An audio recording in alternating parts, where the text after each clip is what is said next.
Welcome to the conscious experience. Let me turn off my phone. Welcome to the conscious experience, the channel where we bring you empowering and transformational perspectives on everyday situations. My name is Boris, and I'm here today with my dear friend Mike. Mike, how are you, brother? I'm feeling great. How are you doing, Boris? You look shiny and alive. Oh man, super alive, doing amazing. Today we have a very juicy subject, the subject of free will versus fate. Mm. What do you think about it, Mike? This is good. I think we can go both ways. As you guys know, I'm very bipolar when it comes to many topics. So I think we can talk about the benefits, the drawbacks of believing in either. And yeah, let's get started with some definitions. So without further ado, Boris, what do you think is free will? Yeah, I love definitions. I also would just want to say that right before we jump into them, that what we want to leave you here at the end of this episode, what we want to leave you with is an experience of knowing the way to navigate reality, no matter whether you're feeling more affiliated with like free will or with fate, but how to really align yourself with that so that you have a deeply beneficial and enriching experience with whatever context you choose.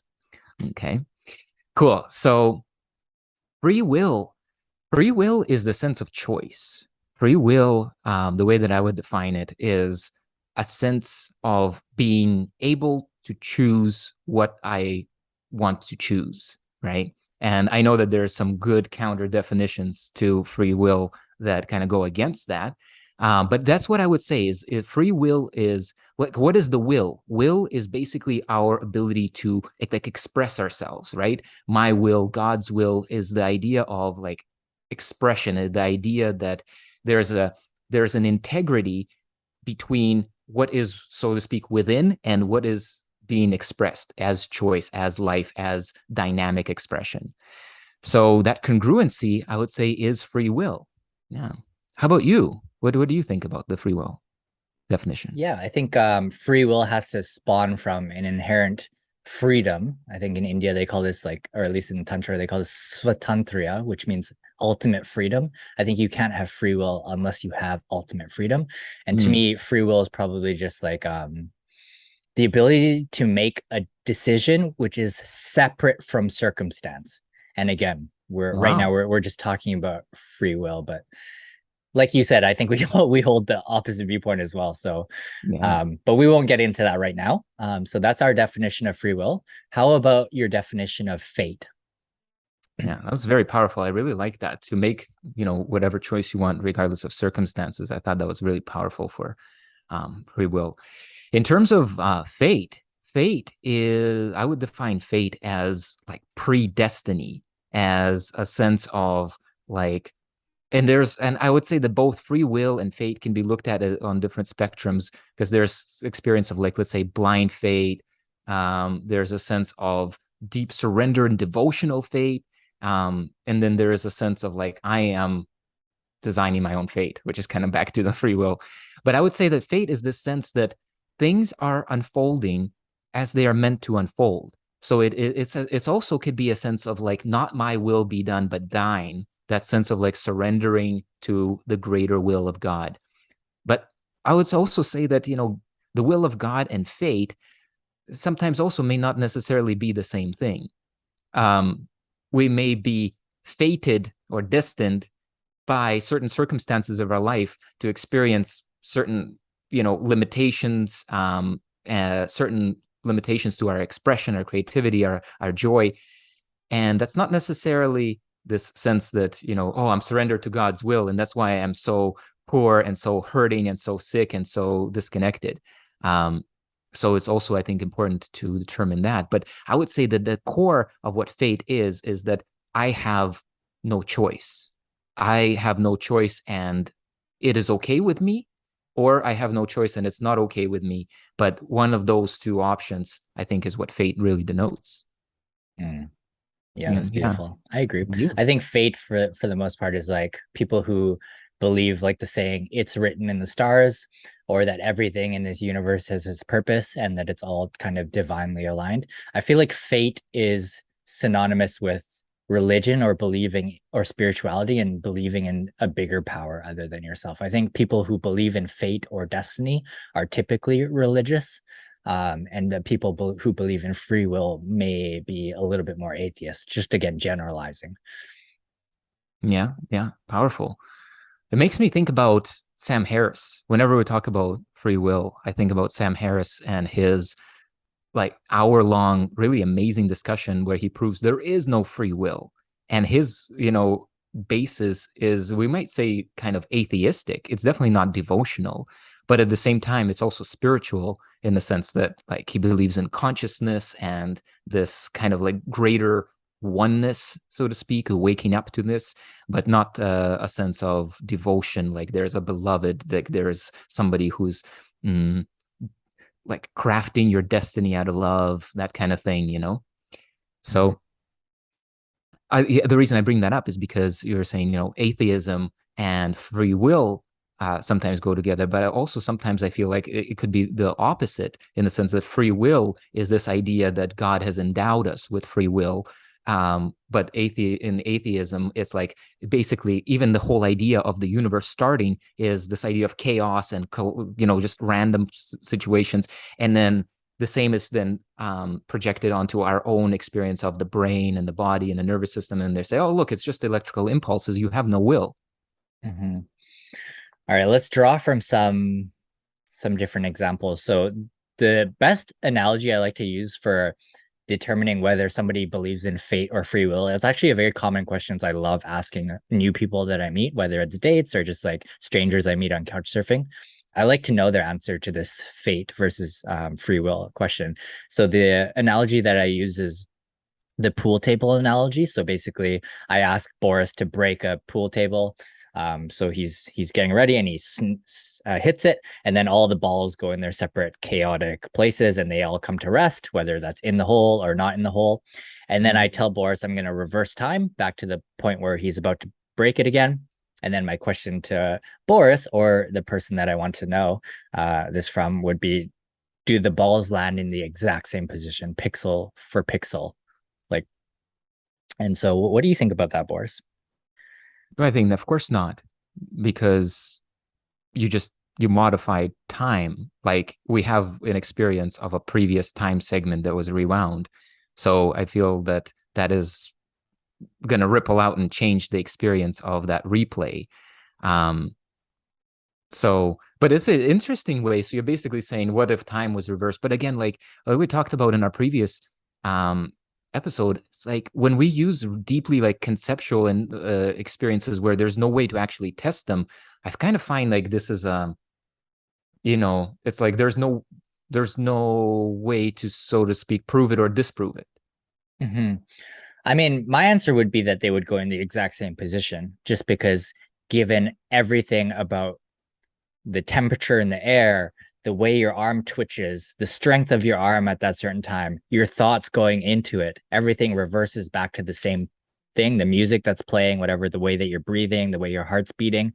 And so thus I would believe that if we were to reverse time into the exact same place, that every ball would land in the exact same pixel, given all the same circumstances. So my viewpoint is that fate and destiny are primarily what's happening in reality, and ever so often we can catch like a glitch in the matrix, and we can kind of become conscious and execute that free will that God gave us. But it's at very, very small moments of time that we're able to step out of, they call it in Tantra, they call it stepping out of karma.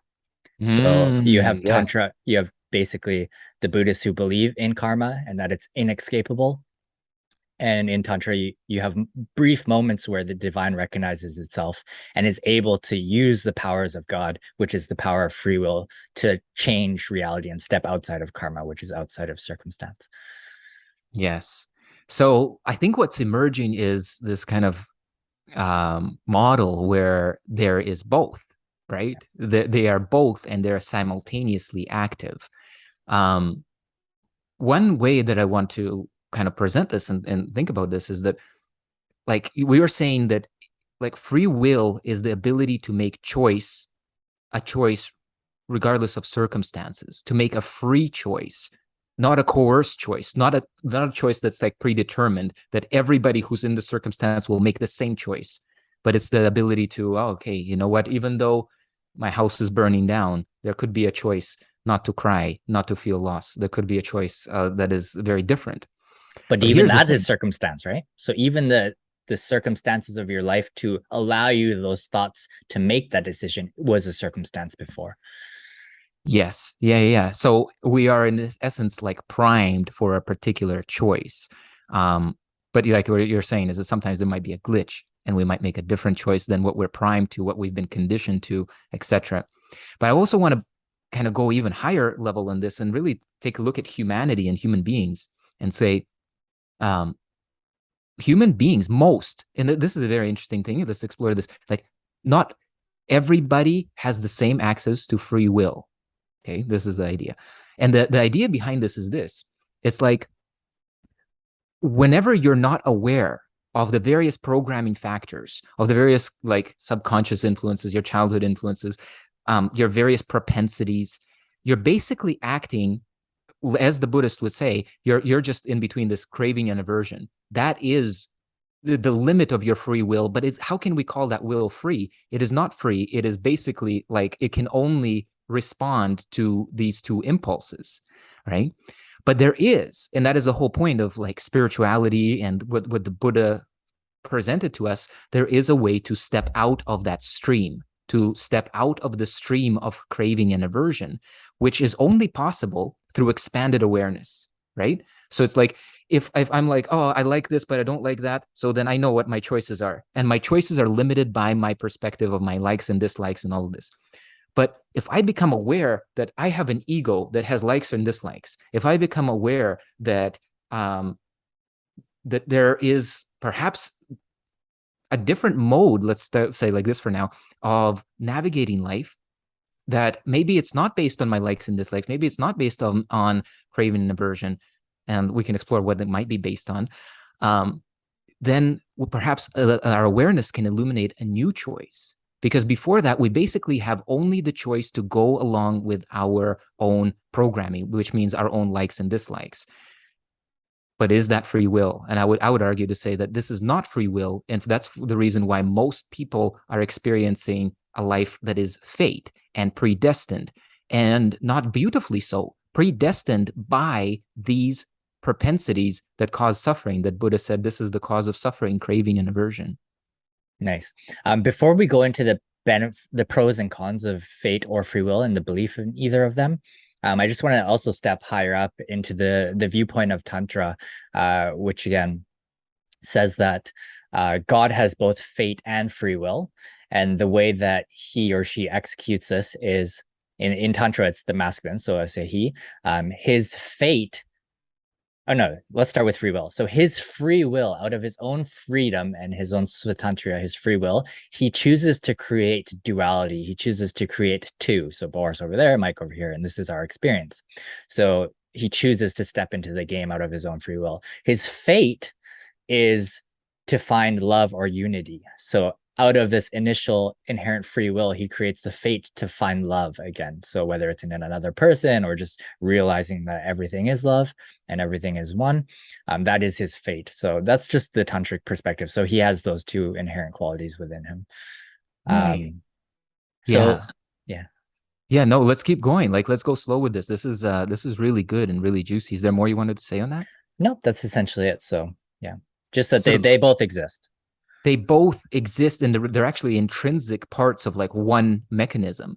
It's almost similar. Like, another analogy that I could bring is dreams, right? Like our dream at night.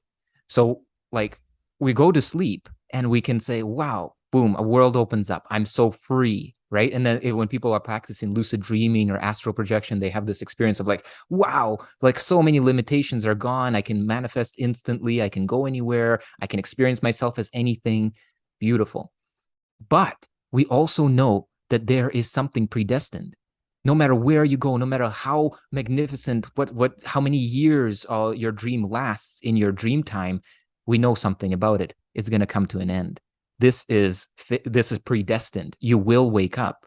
So it's like intrinsic in our free will is this sense that inevitably all the billiard balls end up in one pocket, right? It's just like this is the end result. And I also want to echo, like in A Course in Miracles, it actually opens up like this. What A Course in Miracles is basically a system that is designed to help you to break down the dream and wake up, to realize that it is a dream and to choose to wake up.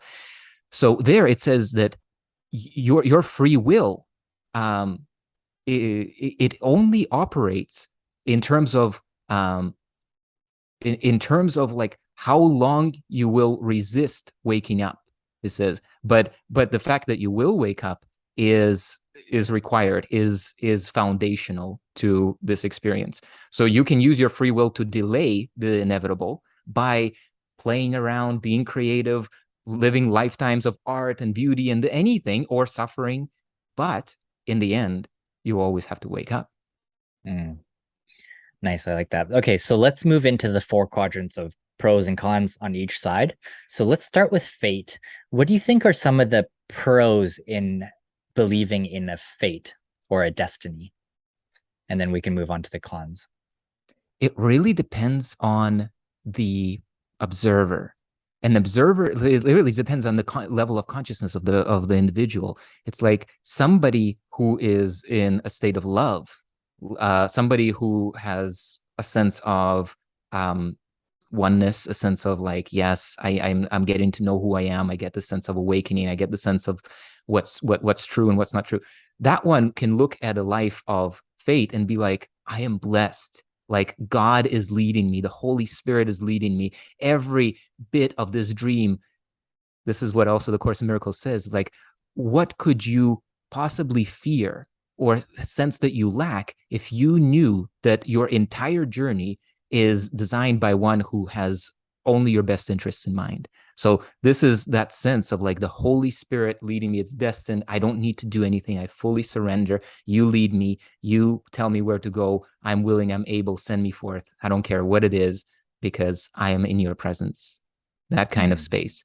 That is an amazing experience. It's something that I also strive for in my inner practice, is like this sense of surrender and being led, because I know that the free will that most of us experience, that I'm putting the bunny ears, because it is simply the free will of our ego. So it's like this little thing that lived for X amount of years, and its likes and dislikes, craving and aversion, that is what we are trying to will with and create with. And so comparatively to that, infinite intelligence is infinitely more beautiful, powerful, inviting, expanding, gentle, true, etc. Everything. So in that sense, yes.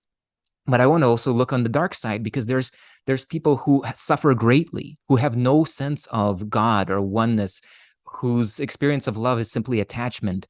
And they may also believe in fate.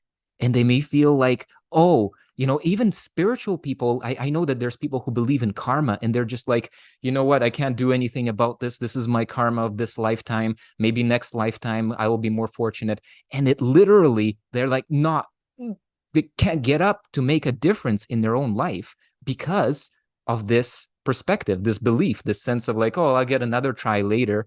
And this is not up to me anyway. I feel this is a big disservice to the infinite creator to feel like, oh yes, this is what it is for me. But so these two, I would say, are two perspectives that I hold on fate. And it's I guess we're talking about, it's like benefits and drawback, I guess, simultaneously.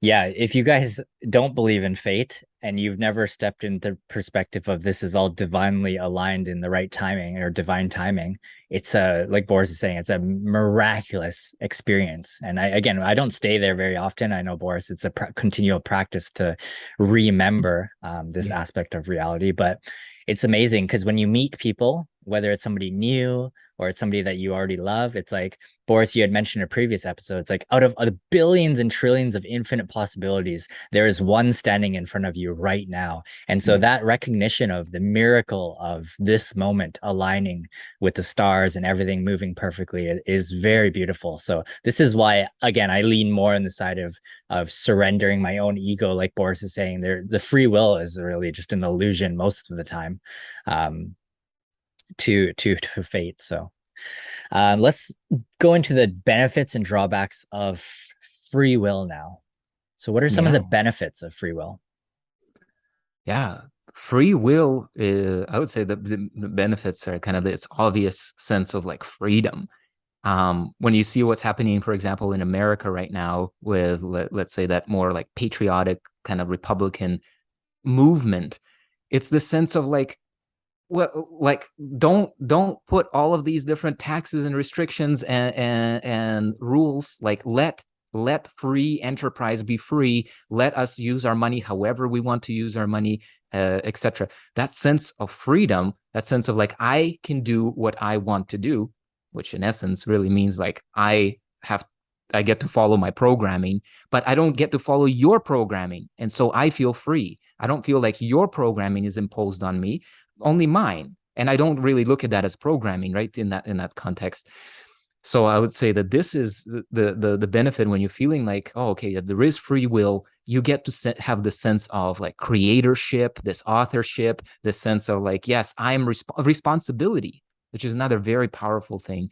On that dark side, so to speak, ignorant side of fate and destiny, we have this sense where this is completely obliterated, the sense of responsibility.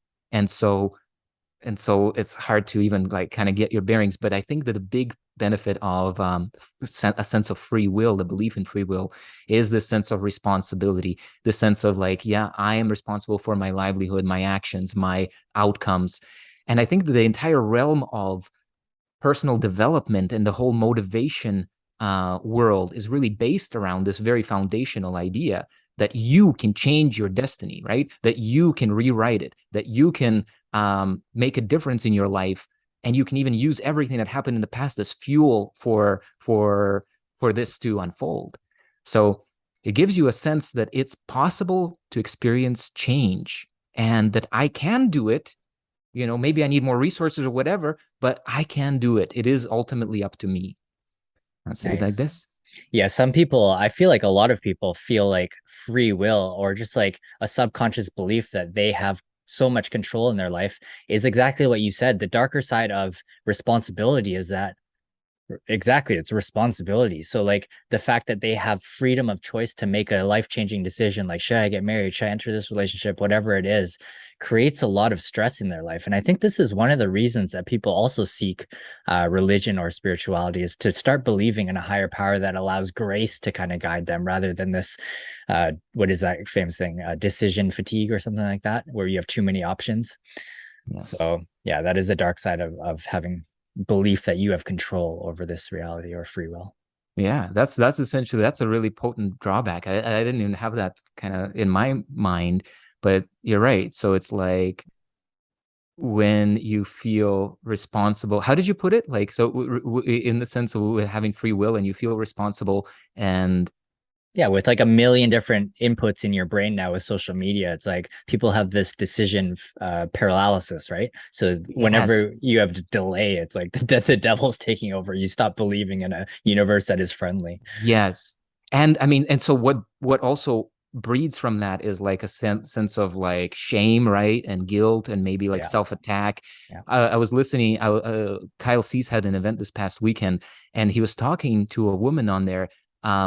And she was just like, she was sharing about, oh my God, I see all these other women. They're so far ahead of me. They have families. They have this. They have that. I don't have any of it. I don't have a business. I don't have. And so there's this intense like pressure. But again, it's the same mechanism as the opposite one, where you shed all responsibility and you're like, I'm squished. And now it's like, it's all my responsibility, and I'm squished by that responsibility.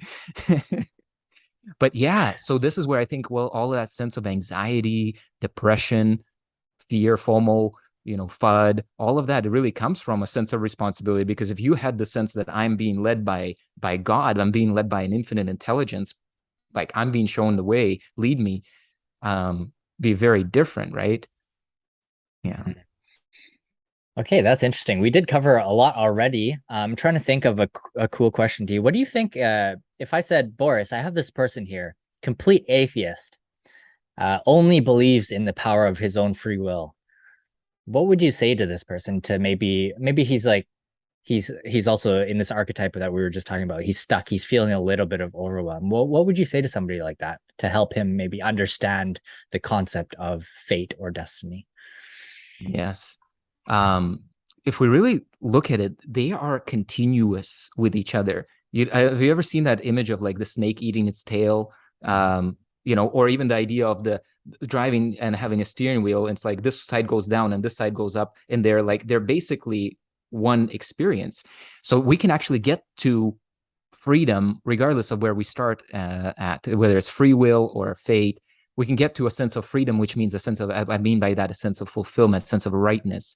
So if somebody believes deeply in free will and they feel overwhelmed and stuck, and they're kind of interested in this approach to oneness, to a greater grace, then we could take it like this. We could basically say the experience of free will that you have is a certain portion of the greater will.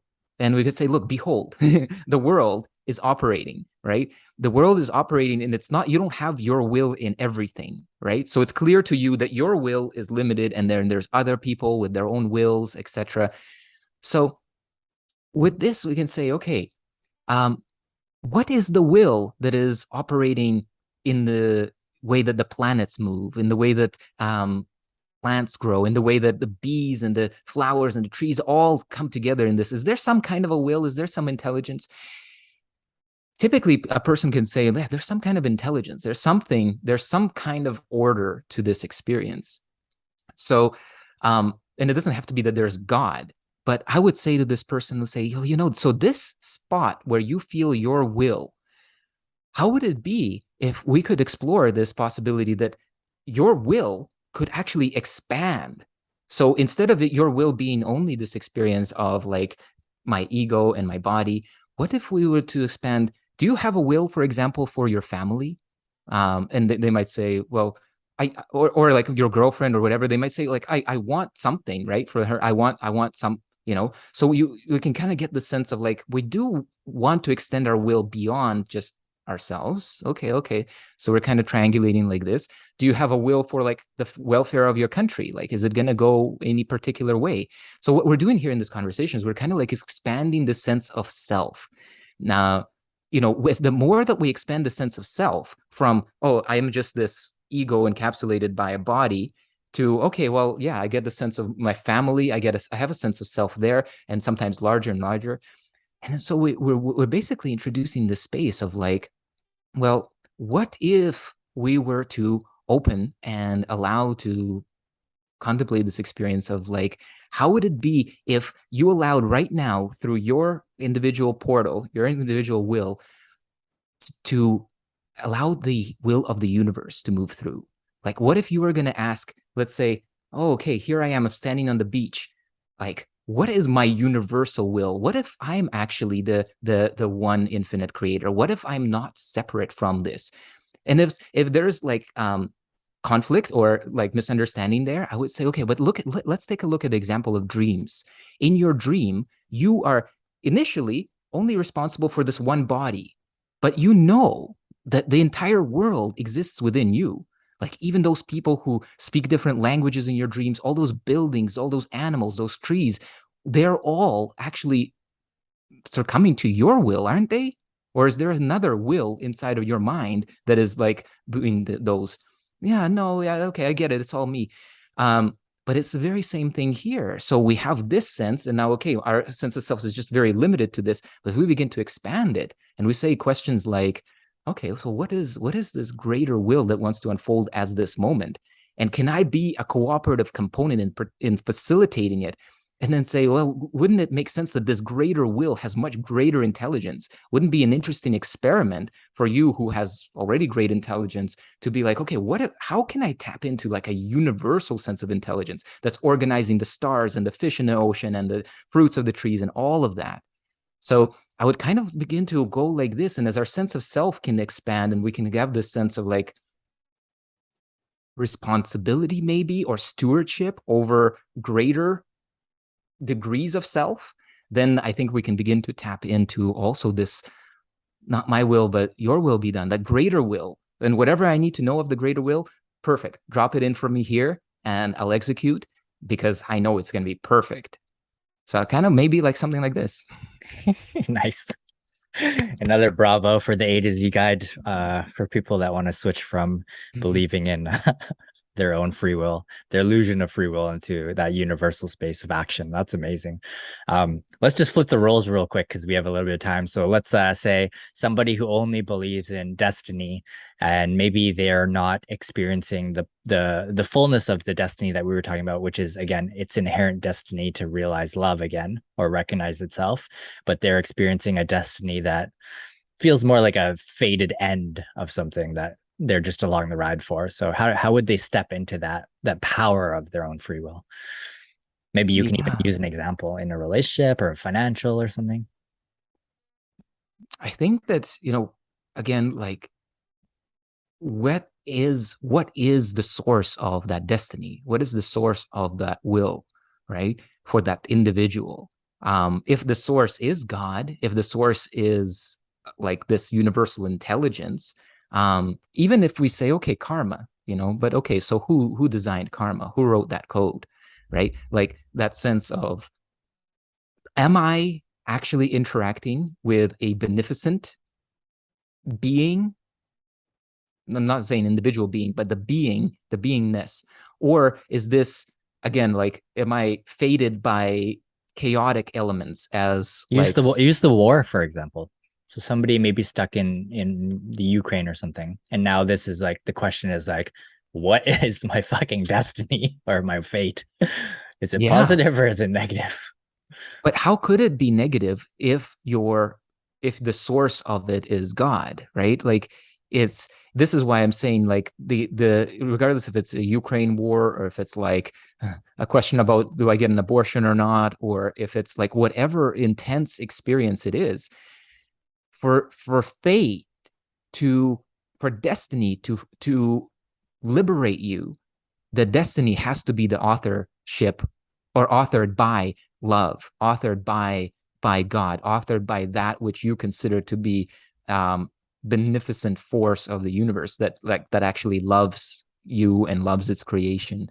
In that case, then we can go very quickly through this one, because like the question really will be about where is fate coming from? Where is this destiny coming from? Is it at human hands? Do you feel like you're just like, some people really believe in fate that of humanity, right? Like, oh, humanity, it's fated, it's destined to be doomed, right?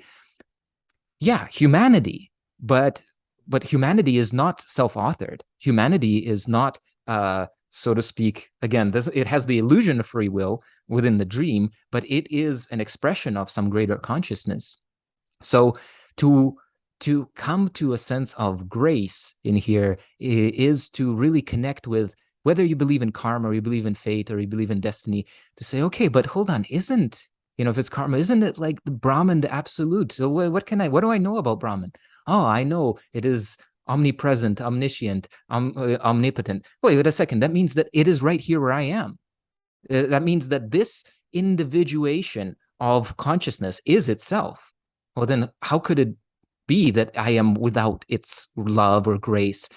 So if there is karma, that means, let's say I accept karma as something that is a punishment reward system, even a very basic level. I say, well, then that means that whatever obstacles that it presents to me is something on the way. It's raising me up, just like certain hardships when a plant is being grown, certain things that it has to push against, just like a caterpillar that's breaking out of its cocoon as a butterfly has to push against it, just like a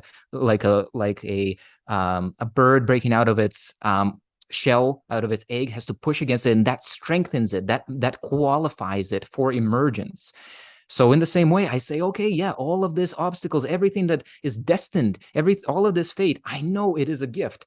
And now I look at it as a gift. And now I meet it as a gift. Now I smile at it as a gift. I say, okay, yeah, to me, it looks like it's meant for evil, but I know God meant it for good. And so we are taking on this consciousness, this momentum, this sense of like certitude of, it looks like a monster coming to eat me, but I know better. I know what this really is, that it is, a gift from God on my destiny. So it can only be here to liberate me. Eat me if it's the end of the dream for me, or I know that I will be given whatever things I need to do, like in David and Goliath, just pick up a stone and pick up my slingshot, boom, oh, great, Goliath goes down. It's whatever it will be, but I have some immense trust. And I would say that this trust, this sense of surrender, as if you're surrendering into the arms of your lover, right? You're not like, that isn't surrender. That is your ego shell that you're feeling. So instead of that, we're saying, okay, yeah, there must be a beneficent source. I trust this source. I'm willing to surrender my fight. I'm willing to stop resisting. It's like as if we are on an operating table and somebody is doing this like open heart surgery for us, and suddenly we wake up and we're like, oh my God, you're cutting me. And you start fighting them off, but these are the people who are there to save your life, right? They are there to do the most intrinsic bypass of your of your karmic destiny, to help you to really get into that space of grace. And so this is the space we are surrendering, like we're on an operating table of God, and say, oh my God, love is doing all of this for me. Bring it on, no matter what. That's so beautiful. I hope you guys are really enjoying this. We're giving you so many different perspectives and ways, whether you believe in fate or free will, so you guys know the drawbacks and the benefits of I would say just strengthening your connection to God. God gives us so many opportunities.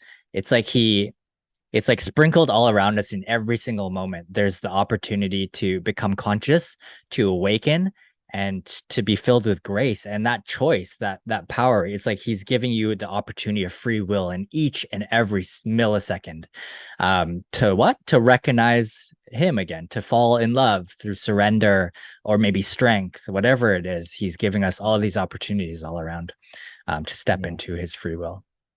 Yeah. There's a beautiful example that was kind of playing in my mind as we're engaged in this, to really take a look at free will and destiny, in the sense that when we engage our destiny, when we say like yes to it, that works, and that makes it beautiful. That makes it like we receive the gift.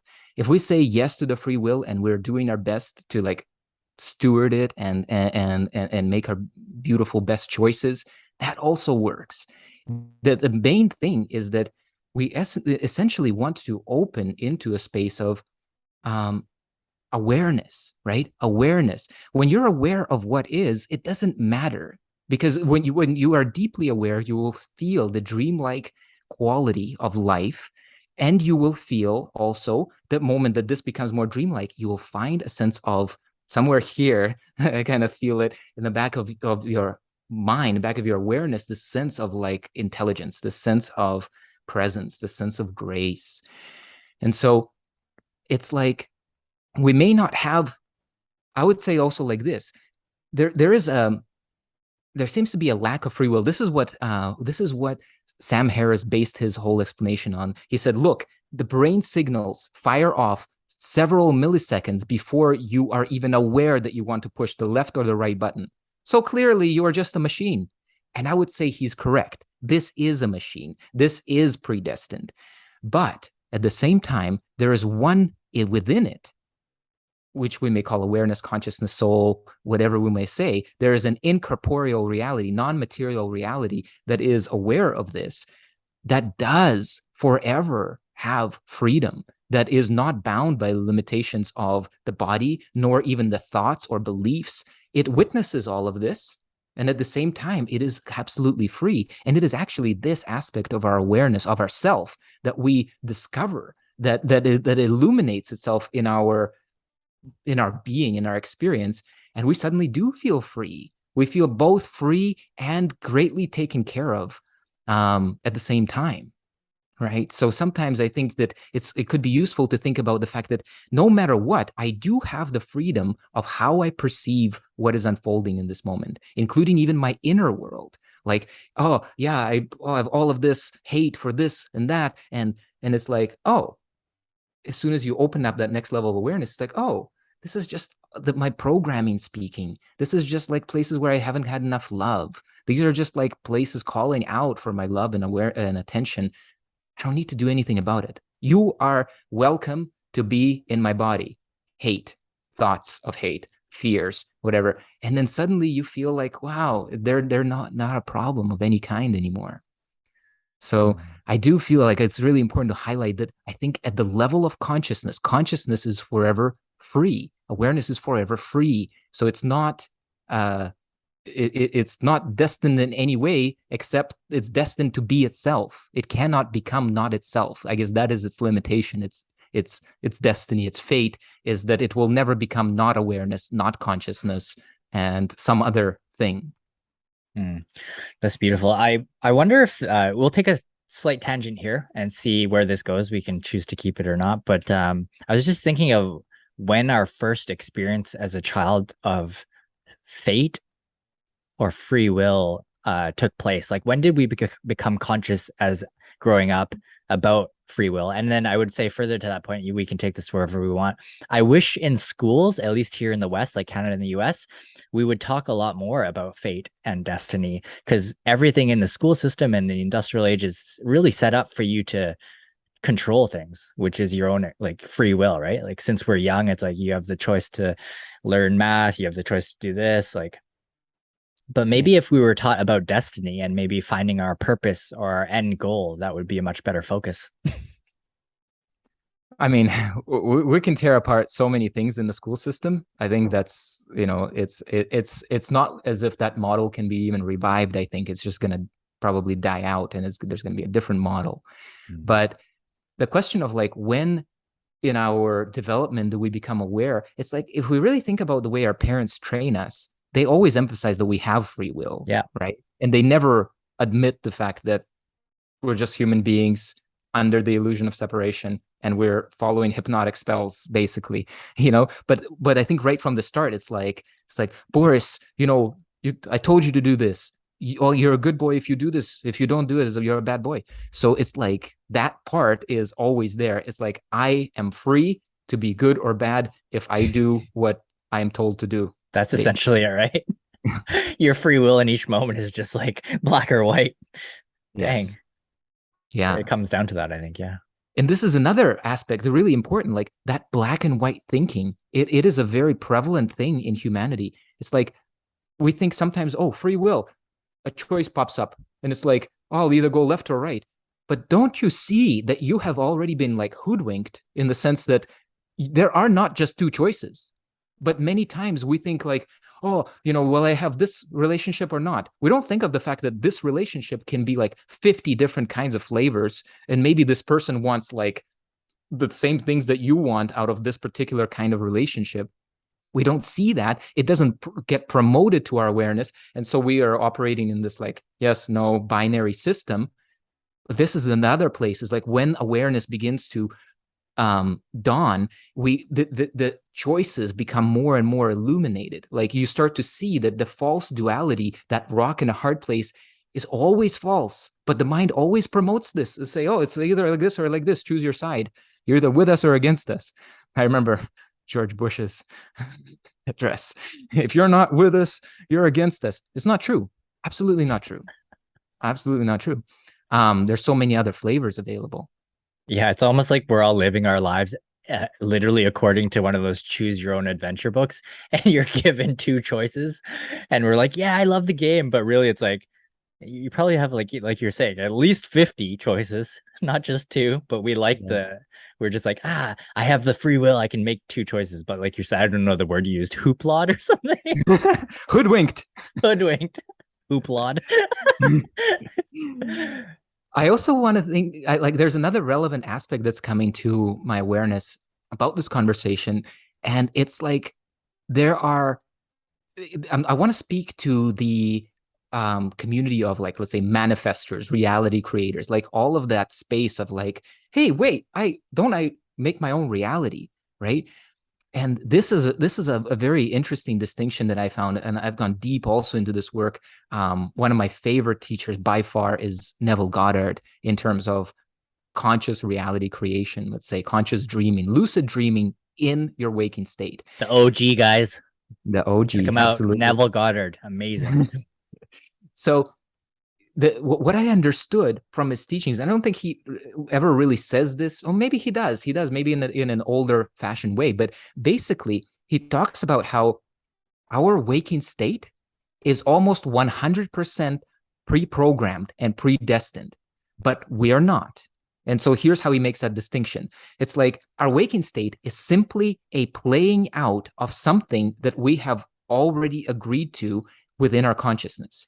And the way that he would approach this is to say, very literally, the waking state is an attunement to a different frequency that is a literal experience. So like, let's say we go to beta and alpha brain waves, but when we are sleeping, it's like theta, delta.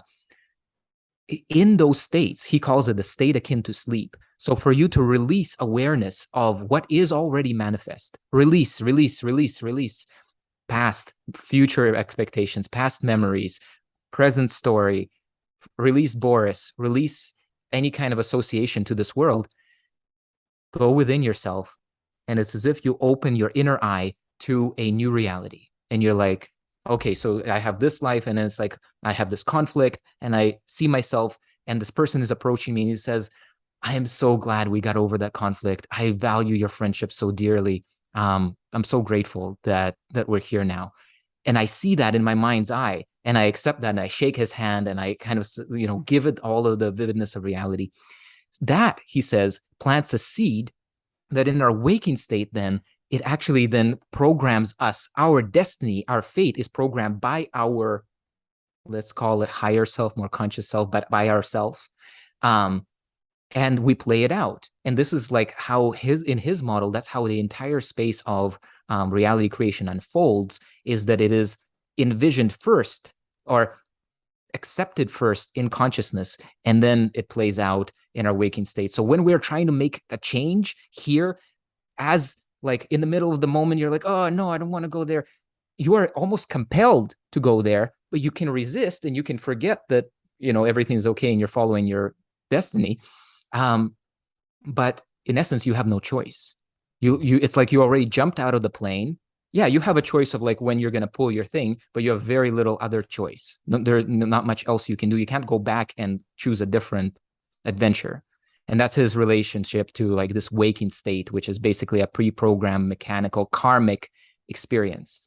Yeah. Nice. That aligns very well to the Buddhist belief as well. As like I think there's 3 states, and then the Turiya state. This Turiya state is your state of consciousness or conscious state that you're talking about, which I believe, and I'll just say this, can only be reached through a deep practice and process of meditation. But yeah, the waking state, which is again where most people live, making decisions of their illusionary free will in this waking state, is, like Boris was saying, very limited in its choice capacity. So yeah, it's good. Beautiful. Yeah, do you feel like we covered most everything here on this subject? I wonder if we left anything out. Sure we did, but yeah, we've been going for quite a bit, so I hope you guys really enjoyed that. I know this is a conversation. This is not like politics or religion. When you bring up fate versus free will, almost everybody can have this conversation. So it's very interesting. If you enjoyed this episode, maybe use the pool table analogy or whatever analogies you want to use from this episode, and ask your family and friends what they believe in, and maybe that will also allow you to find a deeper understanding of what's happening here with both of them simultaneously. And I would also encourage that you determine what is your position, like to be conscious of it. That's all we're saying. It's not, you don't have to change it, but like to be consciously one who believes in fate, and then to see the implications of it, to basically infuse this part of your life, this part of your psyche, this part of your programming with awareness, with consciousness. It will allow you to navigate so much more smoothly in that realm. You will kind of like, sometimes when we make choices and they're unconscious choices and we don't really think them through, this is the same thing I'm talking about. It's like many people are Jewish or Christian or Buddhist or Hindu, but they have no choice about it. They're not even conscious of it. It just was something inherited. And just like these beliefs, faith and free will, these are all inherited beliefs. We didn't come up with this. We didn't sit around the campfire one day and like, we got programmed with it. And so to illuminate it with consciousness so that you can be consciously one who follows, his destiny, or consciously one who creates his destiny, then I feel like you're going to have a much more joyful experience of it, knowing that you are knowingly participating in it. So I want to also invite that. Beautiful. All right, Boris, I love you so much. I'm so glad we get to talk about these things finally and share them with the world. Next week, I think maybe we'll tackle good versus evil, which will be a very fascinating episode. And again, hope you guys enjoyed this. Thank you for your time, patience, and energy. And we will see you guys next week. God bless. Absolutely. Absolutely. And if you enjoy this, please do like and subscribe and share this video. We love to really to just be of service. And if there's certain topics and things that you want us to talk about that we haven't touched on yet, we'd love your input. Just drop it here in the comments. And until next time, wish you a tremendously beautiful week and looking forward to seeing you again soon. All right. Bye-bye, guys. Take care.